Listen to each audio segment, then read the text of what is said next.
Hey everybody, Mike Griffith here. Welcome to tonight's Eagles on the Beach show. And we're going to talk a little Georgia football. We're going to catch up on some things. And I know we got some NCAA basketball going on. I hope you guys are enjoying that. Always fun to see. What'd you think about Alabama going out? Let's start with some SEC news. All we heard all year from Alabama fans was, wow, that Crimson Tide. I think choke wouldn't be the right word, but man, you go 11 to 25 from the free throw line and only 25% from three. Not a good performance by Alabama. A good season for the Tide, regular season champs, SEC tournament champs.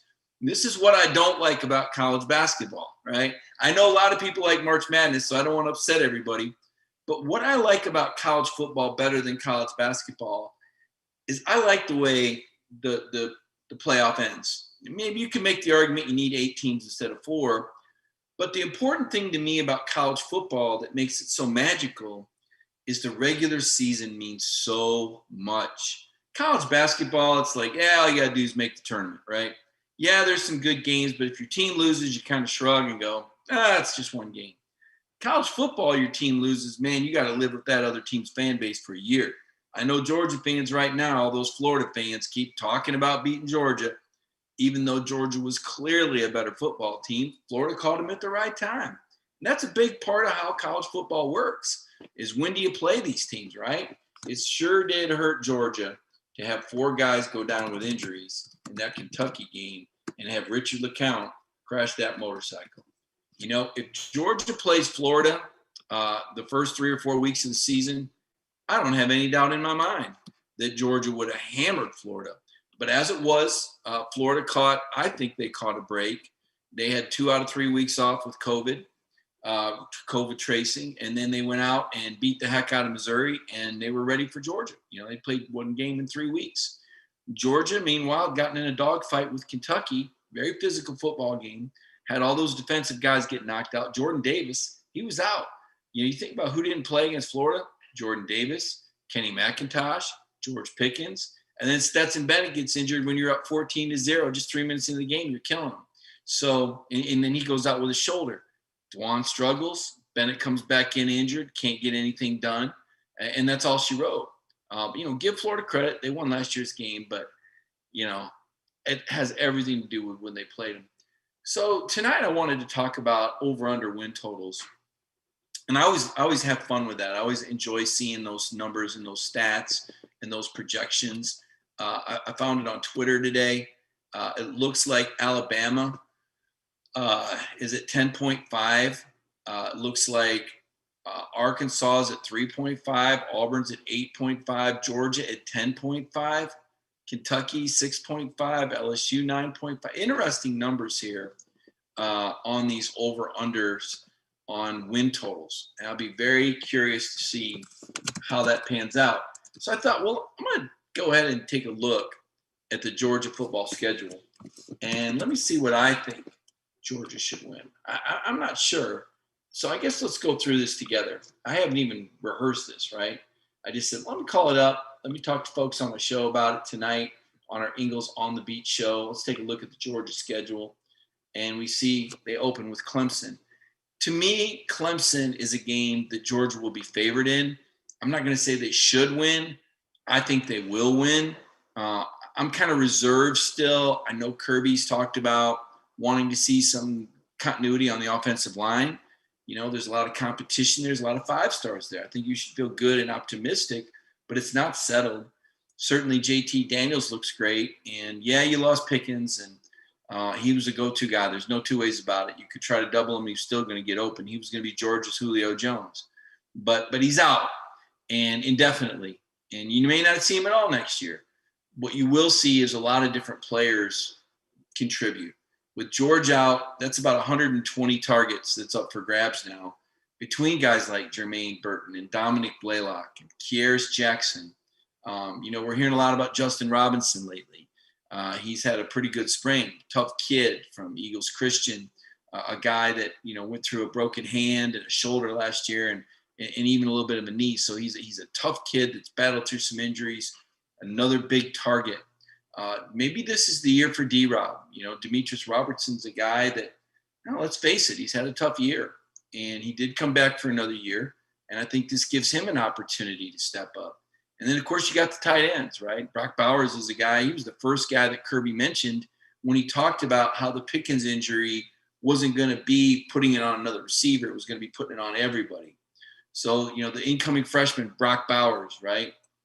Certainly Darnell Washington's a guy I know fans are excited about. Big 265, 270-pound target.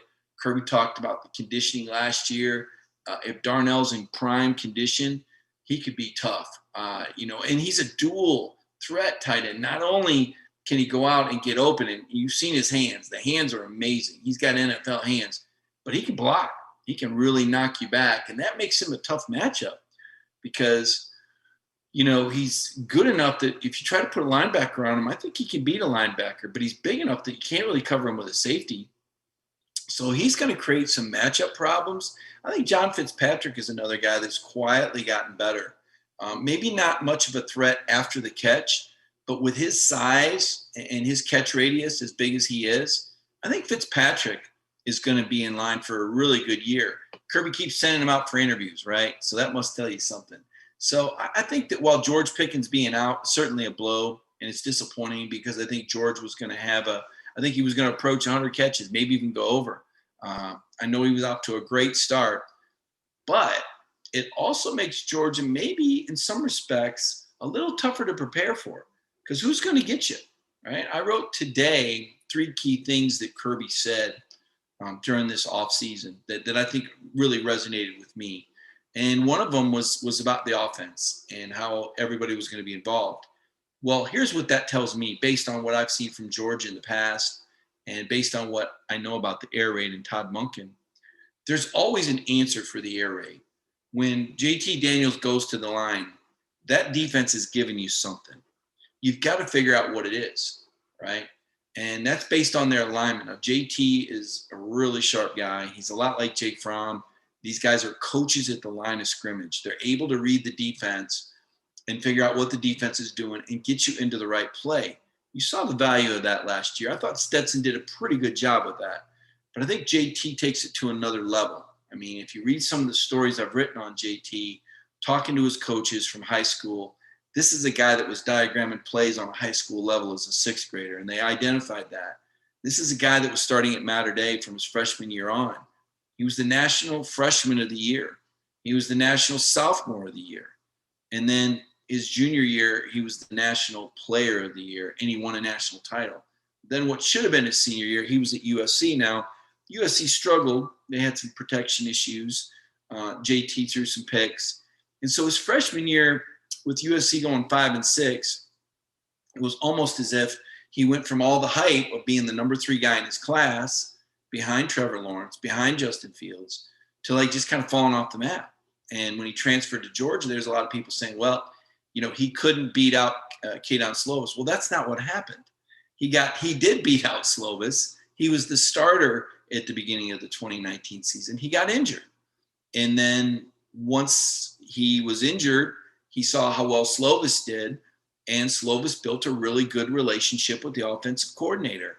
And JT felt rather than try to jump back into that mix, maybe find a better situation, maybe find a cleaner path to the field, maybe find a program that you can win a championship at right away.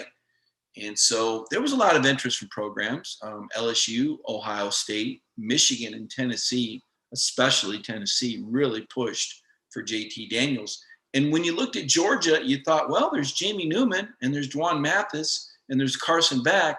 So we really didn't see the pathway. What we didn't know was what Todd Monken did know, and that was without the benefit of a spring, it was going to be very hard for Jamie Newman to adapt to a new offense, a multifaceted offense at that. So when Georgia started looking for a quarterback that maybe would fit a little better, I don't think they necessarily counted on JT to compete in 2020. I think the knee was a question mark, but you knew for sure that in 2021, he'd be a great fit. And so Monken and JT hit it off. And JT really liked what he heard from Todd Monken, and Monken really liked what he heard back from JT. And so now you're going to see the fruition of that. If you go back to the end of last year, the last 4 games, there were only 2 quarterbacks that had a better passer rating than JT Daniels from November 20th on, right? That's when JT started, when he began the Mississippi State game.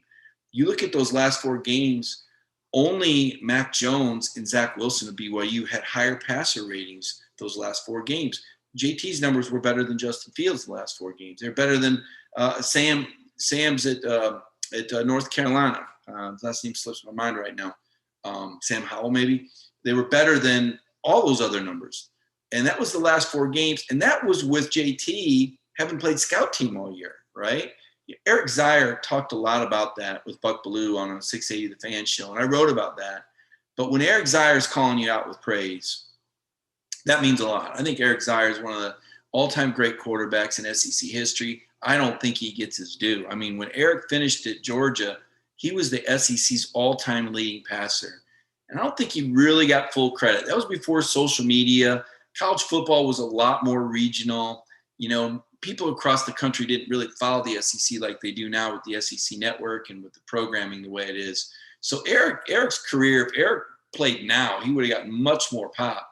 And Peyton Manning came a few years later and passed him up as the all-time leader. So Eric Zier is a guy, though, that I think is a legend. And I really listen to the things that he says. I think he does a great job with color analysis for the Georgia Sports Radio Network. I think he's a gem. I know a lot of Georgia fans appreciate him. But anyway, Eric was talking about how impressed he was with JT that, you know, here's a guy that was able to stay that plugged in, even though he was with the scout team, even though he wasn't even working. I mean, he hadn't worked with these receivers before the Mississippi State game. Now, the week before he did, because I believe there was a game canceled, right? Can't try to remember how that worked. I think there was a game postponed. I can't remember, but he only had about a week of preparation with the players.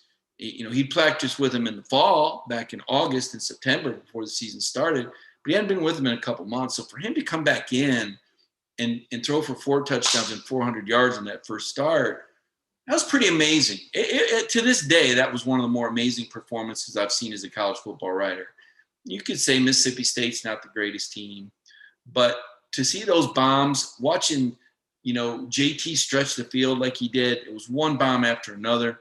And then after the game, you know, Kirby, you know, saying, you know, well, you know, JT'd like some of those plays back, or I don't know if that was the prime. Like, you could tell the head coach wasn't really exactly sure what to make about this. But I think as time went on, and I think certainly now, you guys, you've seen the difference in Kirby. I had someone say to me today, I did the Feinbaum show today on the SEC Network, and they always choose one quote, right? You go on there for 15 minutes, they're going to choose one quote. And the quote that they chose from me was, you know, that the sun's shining on Kirby, that this isn't the guy that was kind of gloomy at the end of last year. You know, he's turned the page, and, you know, there's a lot of optimism coming from Kirby. And someone said, how, you know, boy, that's a huge assertion for you to say he was gloomy. Kirby Smart, folks, was not happy to lose to Florida. Okay. Georgia in 2017, 2018, and 2019 was in national championship contention every game of the regular season, all 3 years.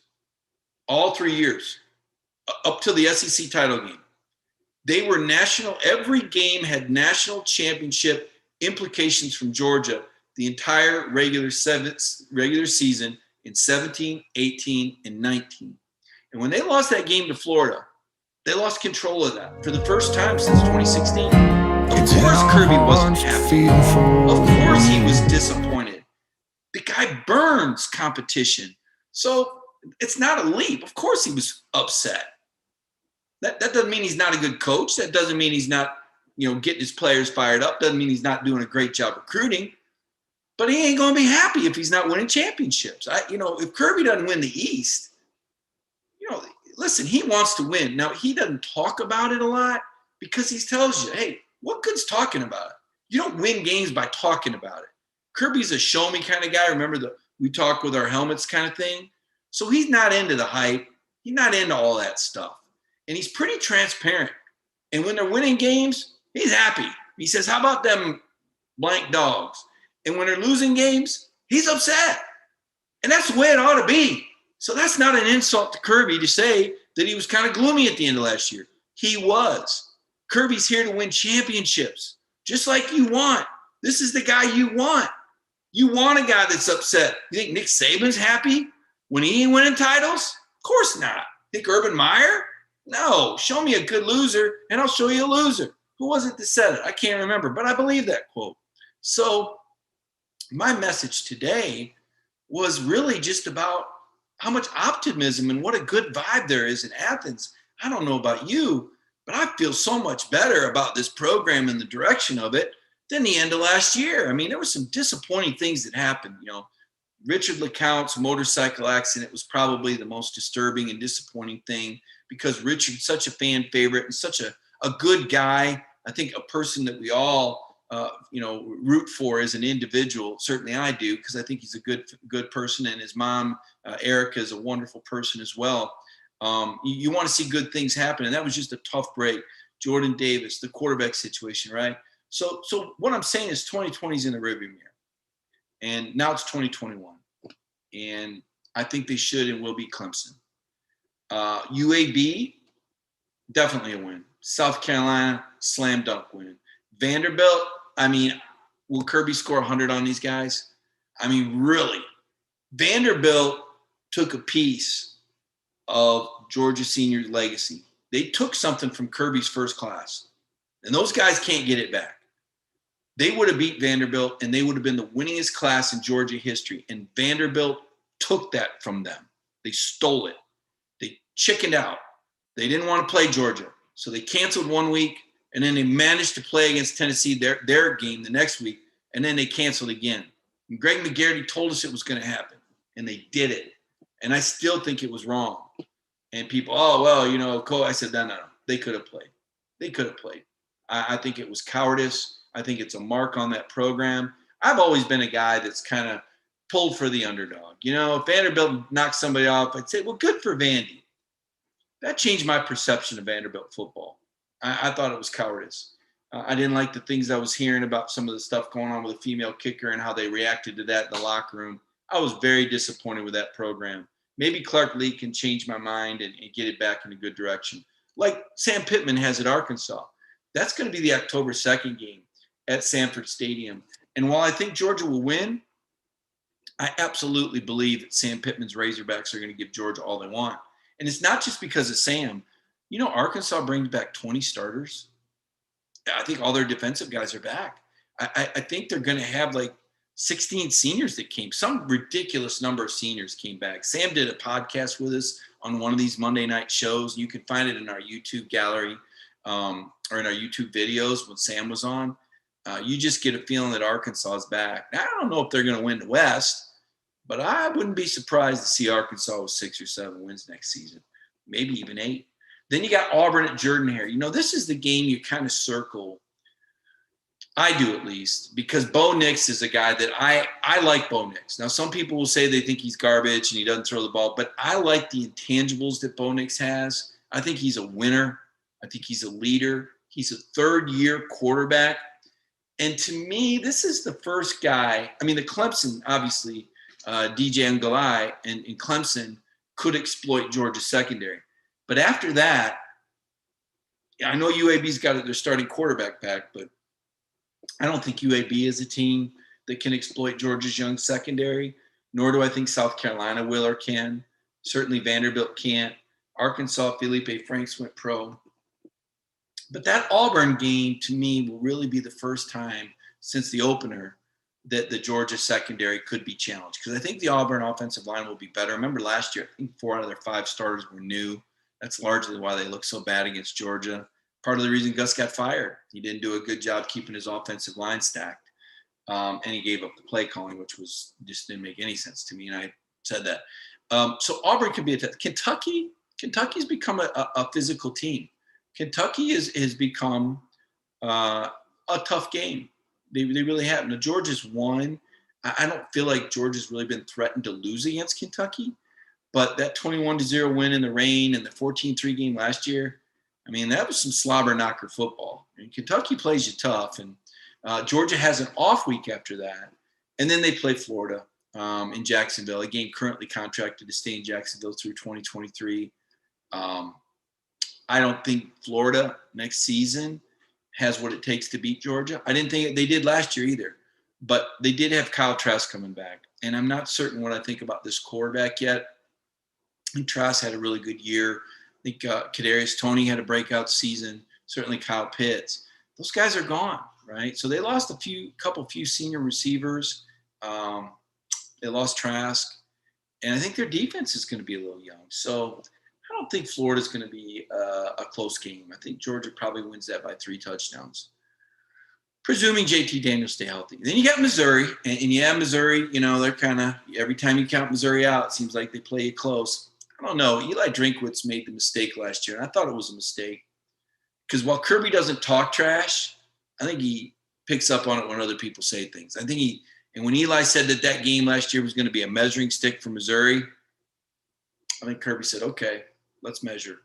And because Georgia really, that was a really strong Georgia football effort at Missouri last year. And it was really cold. I was impressed. There were a couple things about that game that had upset written all over it. One was the noon kickoff. I think we can put that to bed. Remember, Kirby said early in the season that, his guys didn't always do good in noon games. And I looked it up, and he was like 2-3 at one point in noon SEC kickoff games. I think Kirby has put some emphasis on it. When Kirby and Georgia circle something and say, we're going to fix this, they do, right? When he addresses it, like when he puts a priority on it. And I think whatever it was, I think they solved that early kickoff thing. And even the cold weather, because I thought, wow, these Missouri guys, they train in it. And the Georgia guys, it's cold, they go indoors sometimes. Kirby will keep them outside sometimes. But I thought the cold weather and the early kickoff gave Missouri an upset chance. And Georgia just went out there and stomped them. At Tennessee, November 13th, I thought this was interesting. Somebody on Twitter, and I know I shouldn't pay attention to Twitter, but I do. I'm human. Someone said, well, this guy thought Butch Jones was good, so I'm not going to listen to him. He had 3 straight bowl games and back-to-back top 25 finishes, and he beat Florida and Georgia in the same season. If I'm a Tennessee fan, that looks pretty good to me right now. Do you think Tennessee would take 3 straight bowl wins, 2 top 25s, and a win over Georgia and Florida same season? Because, see, I think that's pretty good. So I said it was pretty good. And the next year they didn't, they had knucklehead AD or chancellor, wouldn't let them hire an offensive coordinator. So he had to promote a guy that wasn't, ready for it. And, they lost a heartbreaker to Florida, and the team packed it in. And they fired Butch, and that was that. But I thought Butch Jones did some good things offensively. I thought he had a couple very impressive wins against Georgia with Josh Dobbs. And, he recruited that guy and flipped him from Arizona State. I think he had an eye for talent. He got Alvin Kamara from Alabama. Saban said he didn't want him. Butch took him in, right? So I thought he did some good things. But nevertheless, back to the conversations. November 13th at Neyland Stadium. I think Georgia beats Tennessee. Tennessee lost a lot. And then you've got Charleston Southern. That's a get healthy game. It's a bye game. I know fans don't like that. But the reality of it is you've got to put the brakes on. When you play it in the SEC and you play a difficult schedule like this, you got to have a game like that where some younger kids can get some opportunities and some playing time. That was the difficult thing about last year's schedule. I really thought the SEC dealt Georgia a tough hand. Remember we talked about how front-loaded and physical it was? Well, part of that wears you down, but the other part of that is because those games are so contested, you don't really have an opportunity to play some of the younger guys and develop them. And it also kind of keeps the locker room happy. If you could have moved that Missouri game up, if you could have moved that South Carolina game up, right, that would have really been good to have one of those guys at the start of the season. Instead, you played this really tough stretch. Tennessee had won 8 games in a row when Georgia played them. And they actually led at halftime. You remember when Zamir White got stopped from the one twice. So they held the lead at halftime. Tennessee was beating Georgia at halftime last year. That's how fast college football can change, right? And then the Georgia Tech game, which you guys know how I feel about that. I don't get it. I just don't think it's worth the effort for Georgia. You win, you're supposed to. It's a physical game. It's a gritty game. This year it's back at Bobby Dodd Stadium. They didn't play last year, so Georgia didn't get the home. You're going to a 55,000 seat stadium on a weekend. Nobody cares about that game. They're watching Alabama, Auburn, right, or Florida State, and it kind of pales, and you don't get recruits there. But I do recognize that that's been a tradition. What I would like to see, if I was king of the world, I'd move Georgia Tech up to the start of the year, or I would just drop it and replace it with Clemson. I'd just go home with Clemson. The beautiful thing about that Clemson game is it doesn't matter if Georgia loses. It really doesn't. I mean, I'm not saying that, you'd be good with it and that's okay. But I mean, if Georgia can lose to Clemson and still make it in the college football playoff, right? Clemson can lose to Georgia and still make it in the college. Because Clemson, if they don't win the ACC, they're not going anyway. So Clemson, it means nothing to them. But Georgia, now you might make the case, well, it would hurt Georgia's chances as an at-large. But we've already seen that they don't give Georgia credit as an at-large. 2018, they should have been in. Now, one good piece of news is that the Georgia Tech AD and the Florida AD and the Oklahoma AD are no longer on the College Football Selection Committee. That's good news. So, because I think the dice were loaded against Georgia. I've made no secret of that. But I think, if Georgia loses to Clemson, and again, I'm not saying that's going to happen, but if they win the SEC, they're in the playoff, right? So that's what the cool thing is about playing Clemson. I'd love to see that become a home and home. I would much rather see Georgia play Clemson home and home than Georgia Tech. I just don't see the value of the Georgia Tech series. But some people love it. They call it a tradition. I don't know, worshiping at the ashes of tradition, I think I've heard people say. Sometimes things change. I'm sure you guys have some thoughts on that. I want to take a short break right now. And when I come back, I want to take some questions and have a little bit more interaction with you guys and talk a little bit more. I'd listed the 5 most intriguing offensive players the other day. I want to talk a little bit about that. And, maybe you guys can give me some ideas. I've got to write my story tomorrow, the 5 most intriguing defensive players. I was going to write it today, but these guys just keep committing, right? Jeff Sentell keeps breaking this news of all these commits.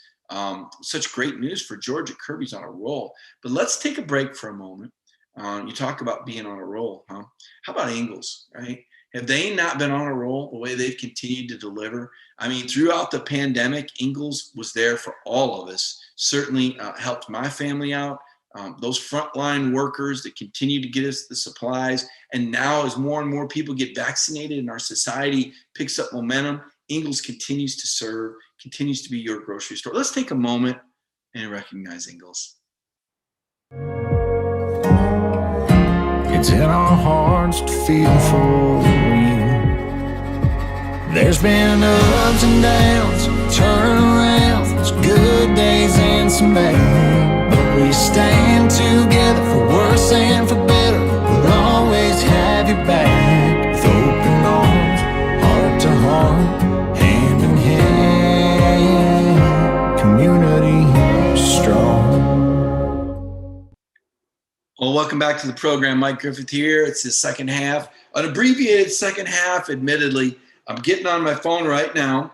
So I got my laptop so we can see the camera on that. But I want to take a look at some of your comments on tonight's show. I really appreciate everybody being in here tonight for the show. If you could share it, that would be great. In fact, let me do that right now. The shares are important. It helps us with our traffic and more people can see the shows. They've done things a little differently with Facebook now. So I do a little bit more sharing of my show. I put it on my personal page. I know a lot of you guys are Facebook friends with me. I appreciate that. Thank you. And I appreciate all the support that I get from you guys there as well. So it has been a fun off season.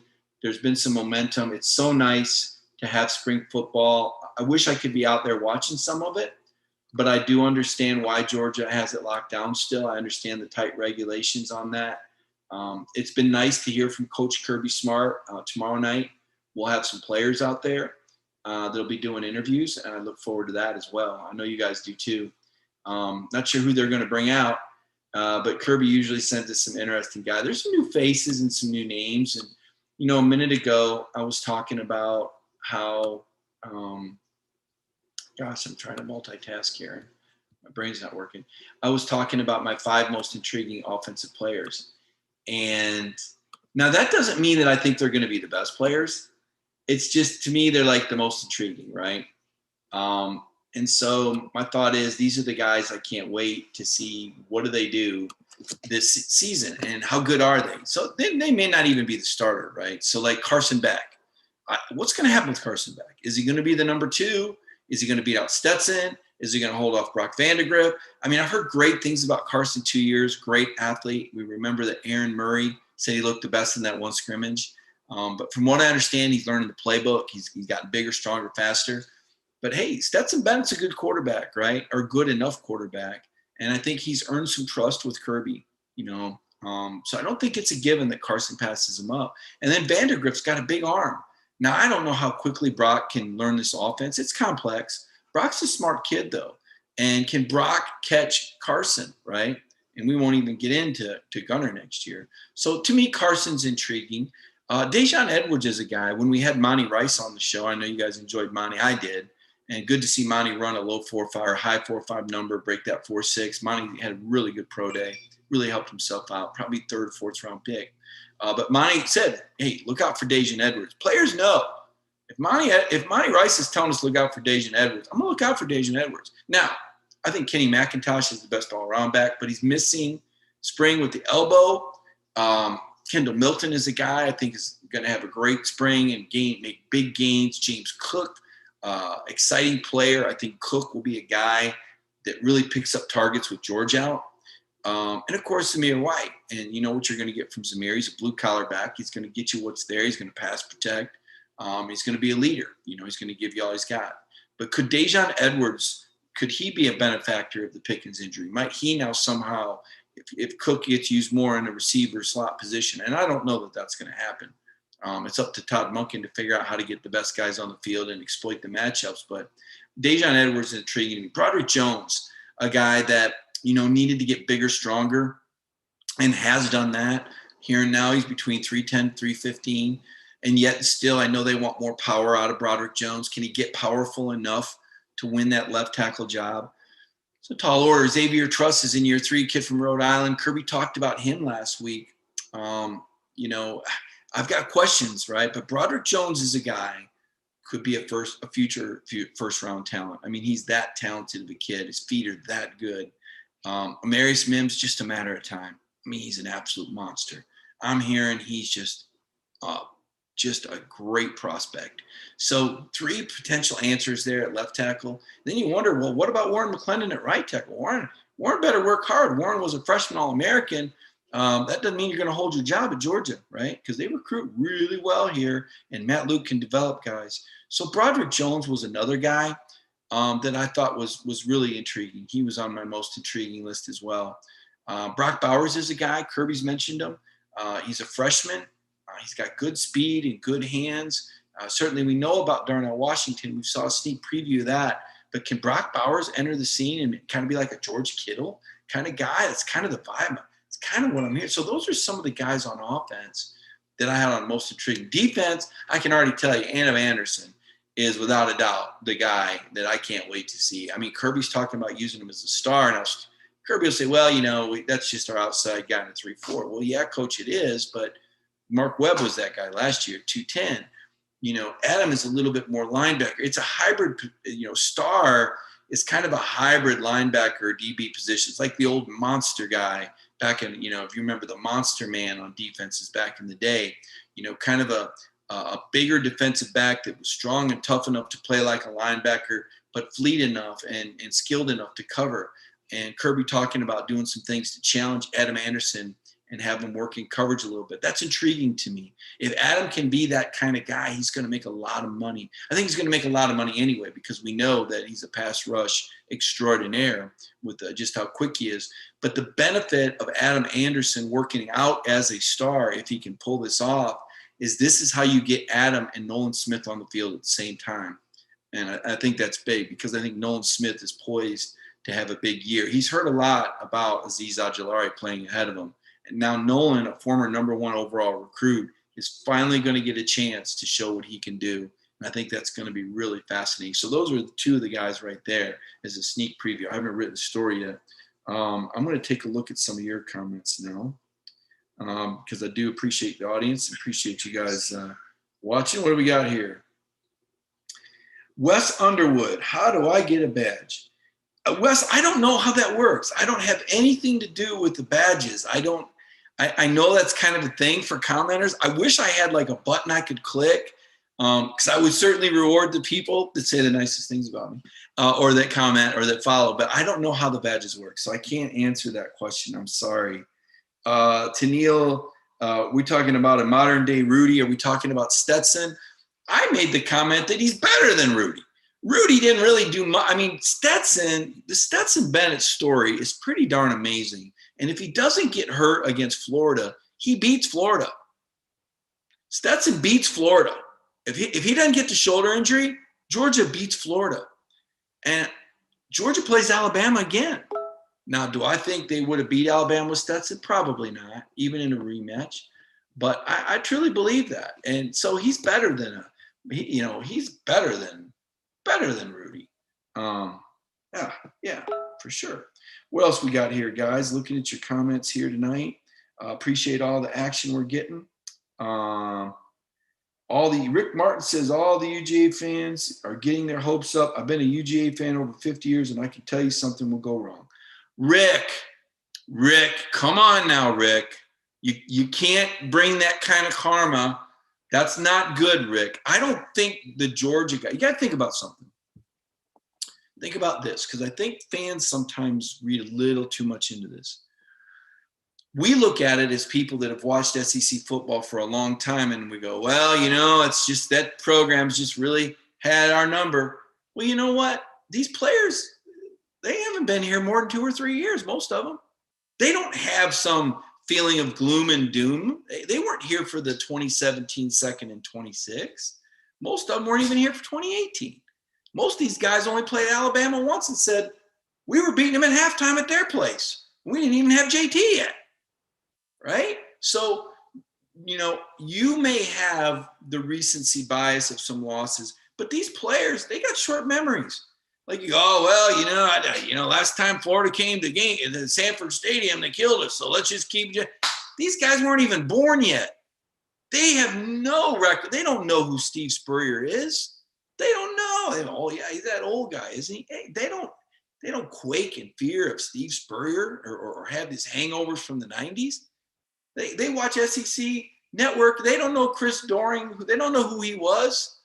No offense, Chris. But they don't know. They're young kids. They don't worry. So when you say, I know something's going to go wrong, that's your bias. These guys are year 1, year 2, year 3. Look, as far as they're concerned, they're happy to be at one of the best programs in the country. They're around other 5-star players that could have gone anywhere. And they're coming to play for Kirby Smart and Dan Lanning and Todd Monken. They don't have any of this, something's going to, no, nothing's going to go wrong in their mind. Right? They don't think they're going to lose a game. That's a confident group. Now, they're not talking about it, putting on Twitter, because you don't do that, right? That's not the Georgia football culture. Like Kirby said, you talk with your helmets. Now, every now and then you'll see him put out a video, hey, going to work out, pump up video. There's nothing wrong with that. But you don't see Georgia bragging or putting anybody else down. That ain't the Georgia. That's not the culture that Kirby's built here. So, Rick, I understand your sentiment. But just remember, that's not the sentiment of the players. That's not what they believe.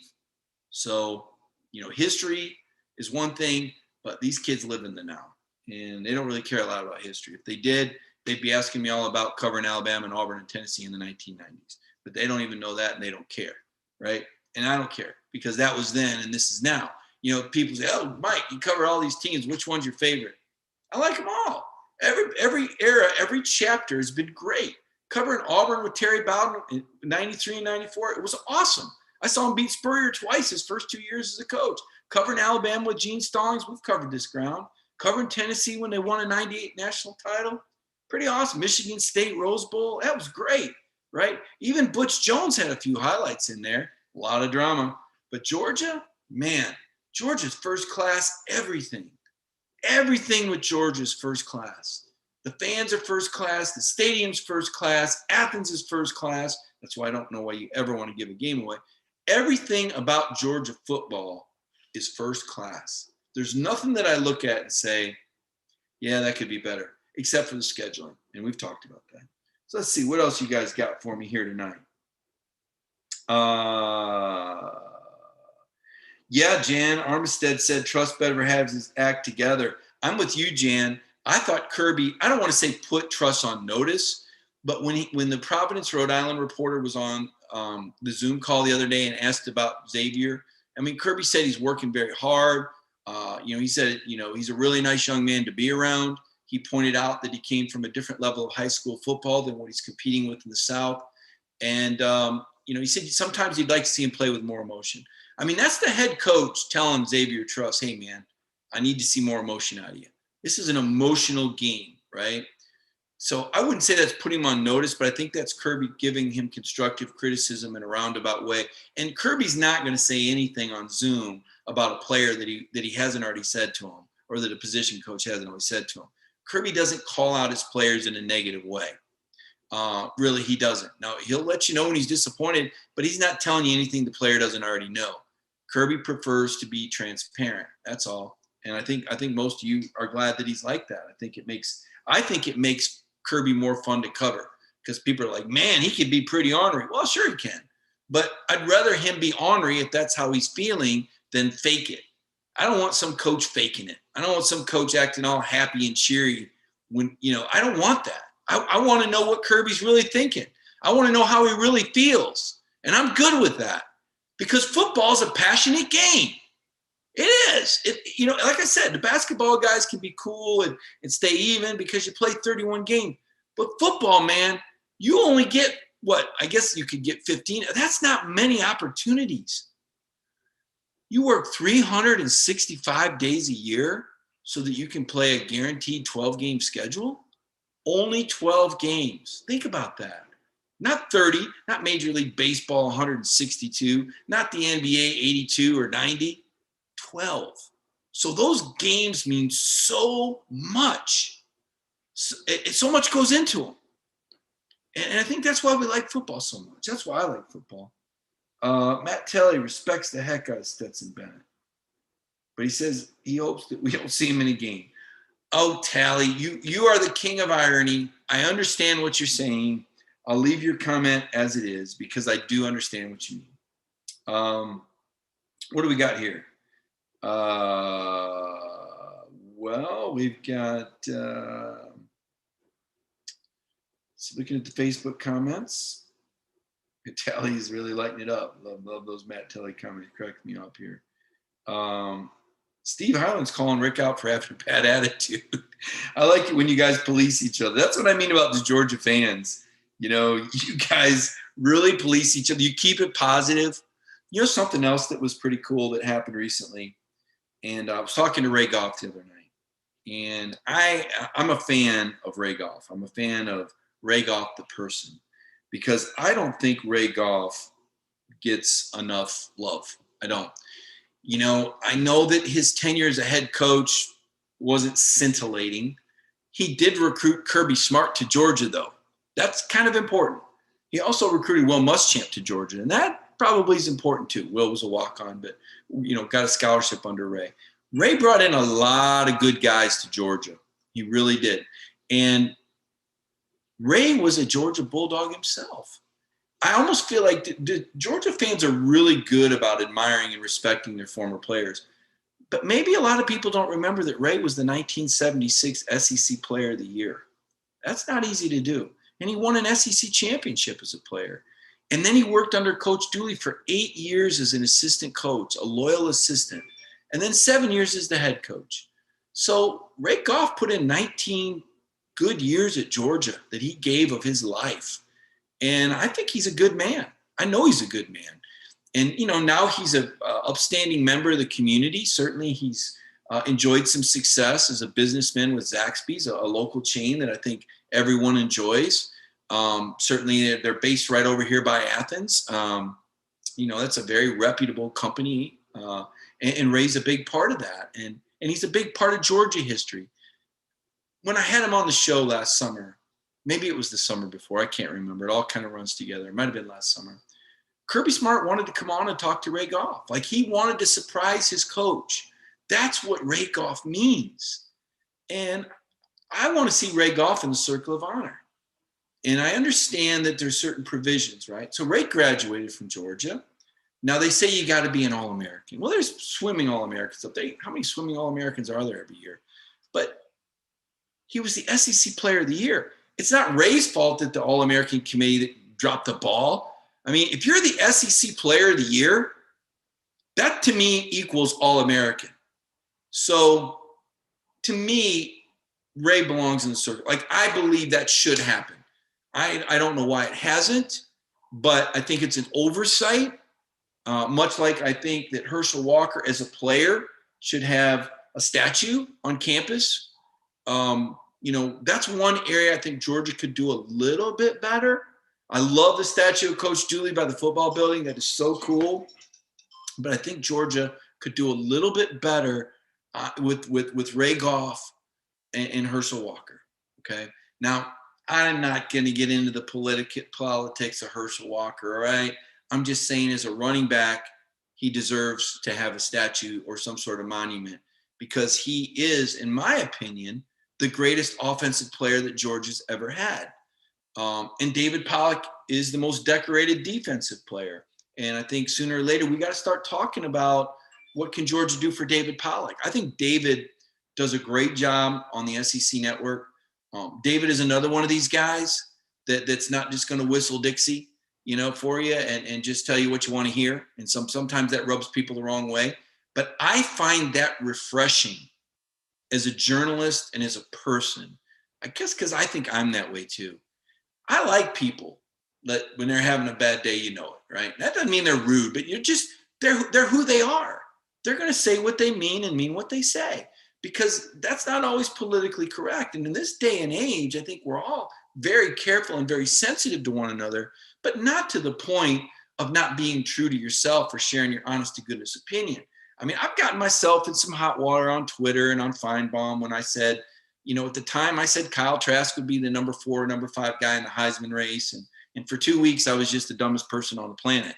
And, of course, he did end up 4th, and nobody came back and apologized and said, wow, you were right, Mike, right? But at that time, for me to say that when he was playing as well as he was, that was really going upstream. But I felt that way. And I felt like he was going to lose to Alabama. And when he lost to Alabama, there was no way he was going to win the Heisman Trophy. And I felt like Trevor Lawrence was going to climb back into it. And I felt like 1 or 2 guys from Alabama would be up there because they'd be undefeated. That's pretty much what happened. But the point is, I wasn't afraid to voice an opinion that was different at the time. And David Pollock is the same way.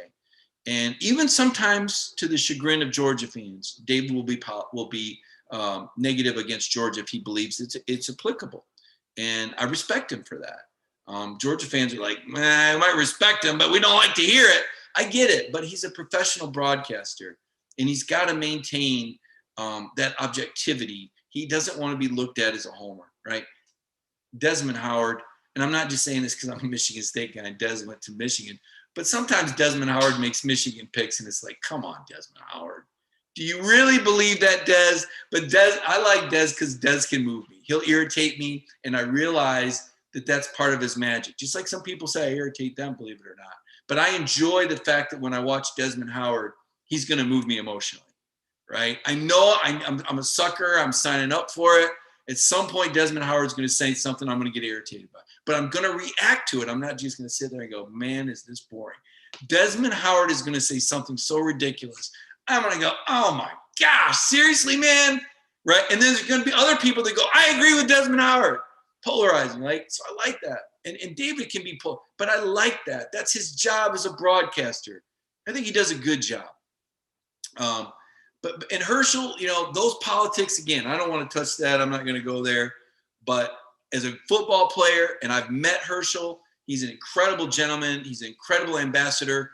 He won the Freshman All-American Legend Award in New Orleans. I had an opportunity to sit with him and his wife. Very impressive man. Very kind man, loves Georgia football, and should be honored. So those are just a couple of my thoughts tonight. It's 9:00. I held you guys later than I meant to. I'm sorry. Thanks for sticking with me. I had so much fun tonight doing tonight's show. I hope you enjoyed it too. I'll have my story tomorrow, the 5 most intriguing defensive players. I've already told you 2 of them. I can't give away all of them. You tell me. Write it in the comments. I like seeing the questions in the comments. I go back through and I read them. And not just for the Matt Talley jokes, but I like seeing the comments on the show and questions, and I'll go back in and answer them. Tomorrow morning you got Dog Nation Daily with Brandon Adams every day. I know most all of you watch that show. BA's been on a roll lately. He's hot. He's hot. And then, of course, tomorrow night you got Connor, and Wednesday night you got Jeff, and Jeff is going to have all sorts of things to talk about. Jeff is just killing it on recruiting. I think he's killing himself on the weekends, driving around, seeing all these kids and going to these recruiting ceremonies. Centel's show is going to be through the roof Wednesday. And then Thursday, we've got our cover 4 where the 4 of us sit around, and I don't want to say we argue, but we don't always agree with one another, as you well know. But it's a lot of fun. And we have a good time at Dog Nation. So thanks for joining me tonight. Everybody, I want you to have a great week. Enjoy the rest of this NCAA basketball tournament. Can anybody stop Gonzaga? Can anybody stay on the floor with the Zags and Mark Few? I'm going to give you, that's my pick. I'm taking the Zags. So that's what I got. That's what I got for you. Everybody, have a great week, and thanks for